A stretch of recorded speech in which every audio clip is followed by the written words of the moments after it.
En mars 2023, c'était le mois de la francophonie et pour l'amour du français organisait 6 événements. Voici notre bilan d'un mois rempli d'actions. Le 3 mars, c'était la diffusion de notre vidéo Pourquoi j'aime ma langue française, produite dans le cadre de la campagne Franco et fier du Mouvement Québec français. Et on a remporté un prix de reconnaissance, donc un grand merci au Mouvement Québec français. Le 9 mars a lieu une discussion sur les défis des anglophones à assumer leur accent et leurs compétences en français. Nous avons également profité du moment pour discuter des défis des francophones à soutenir les anglophones. Nous avons bien sûr exploré des pistes de solutions et vous pouvez écouter un résumé de cette conférence sur notre chaîne YouTube. Le 15 mars, nous organisions une conférence intitulée « Assumer le français au travail, droit linguistique et enjeux de gestion liés à la langue ». C'était organisé en collaboration avec la Société Saint-Jean-Baptiste de Montréal et notre conférencier était Maître Guillaume Rousseau, qui est professeur en droit à l'Université de Sherbrooke et co-auteur du livre « Restaurer le français langue officielle ». Pendant 2 heures et demie, nous avons discuté de la nouvelle mouture de la Charte de la langue française et des droits fondamentaux des travailleurs de travailler dans leur langue commune, qui est le français. Nous avons aussi discuté des différents enjeux de gestion liés à la langue lorsque le droit des francophones de travailler en français n'est pas respecté. Par exemple, la gestion de la connaissance, le transfert de connaissances, l'avancement professionnel, les opportunités d'emploi, le recrutement, le désengagement et beaucoup plus. Cette conférence est également disponible sur notre chaîne YouTube et j'aimerais aussi souligner que c'était un mercredi soir, donc il faut le faire pour discuter pendant 2 heures et demie de droit linguistique. Le 23 mars, nous organisions le tout premier Rendez-vous Québec-France, l'écriture dite inclusive à l'épreuve de la science. C'était organisé en collaboration avec l'Association française Non à l'imposition de l'écriture inclusive. Le but de cet événement, c'était de créer un espace légitime où nous pouvions discuter honnêtement et scientifiquement de cette théorie et de cette pratique langagière, chose qui est quand même rare, admettons-le. Nous avions 3 conférenciers. D'abord, la professeure titulaire en linguistique Sophie Piron de l'Université du Québec à Montréal, le professeur des universités et normalien Jean Slamovitch de l'Université de Bourgogne, ainsi que le fondateur de l'Association française Non à l'imposition de l'écriture inclusive, Guillaume Pronesti. Ensemble, ils ont démontré la défaillance des méthodologies des travaux des auteurs de l'écriture dite inclusive. En d'autres mots, ils ont expliqué en quoi la théorie de l'écriture dite inclusive est invalide et comment les pratiques langagières de l'écriture dite inclusive sont problématiques.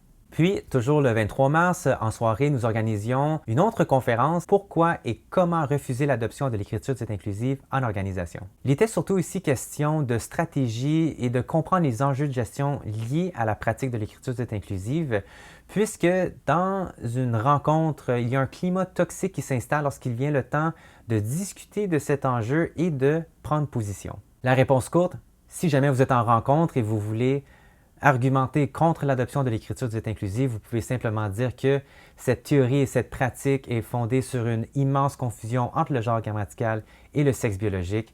Et si on apprenait la grammaire, que ça prendrait 10 minutes sur les accords et tout ça, on réglerait le problème tout simplement. Donc, vous pouvez dire il n'y a pas de lien entre les deux, point barre, passons à un autre sujet. Justement, suite à ces 2 événements-là, nous avons reçu beaucoup de courriels ou de commentaires LinkedIn comme quoi les gens étaient soulagés qu'il y a enfin une organisation qui se penche sur cet enjeu et qui se prononce avec confiance et ouvertement sur la question comme quoi l'écriture dite inclusive, c'est non. Enfin, le 30 mars, nous organisions un 6 à 8 de clôture du mois de la francophonie. C'était un moment tout simplement pour se retrouver entre amoureux de la langue française, pour échanger des idées, discuter d'anecdotes drôles ou frustrantes. Nous avons également eu le plaisir d'avoir avec nous Mégane Perry-Mélançon, la porte-parole du Parti québécois. Entre toutes ces activités, j'ai participé à la dictée BGL, le franc-colloque de la CSQ et le colloque « Les relations Québec-France au 21e siècle ». Pendant tout le mois de la francophonie, j'ai eu la chance de rencontrer des personnalités telles que Pierre-Carl Pellado, Louise Arel, Benoît Dubreuil, la ministre des Études supérieures Pascal Derry, les présidents et directeurs généraux de la FCFA et du Centre de la francophonie des Amériques. Ça a aussi été une occasion pour rencontrer plusieurs présidents de différents chapitres de la CSQ et des chercheurs qui se penchent sur la question du français en enseignement supérieur. J'ai aussi eu la chance de rencontrer la présidente de la Société Saint-Jean-Baptiste, Marianne Alpin, et son directeur général, Martin Gélina. J'ai même pu rencontrer l'artiste françaiscoise Alexis Normand. Ce fut donc un mois de la francophonie très actif. Nous avons organisé 6 événements, participé à 3 autres. Il y a eu plus de 150 participants à nos événements. Il y a eu des mises en relation extrêmement importantes avec des gens qui sont passionnés de la langue française.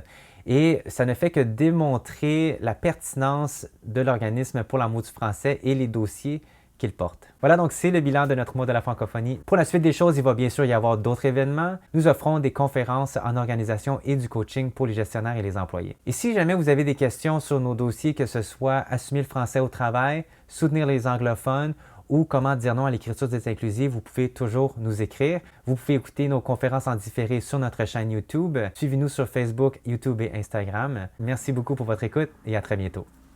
Salut!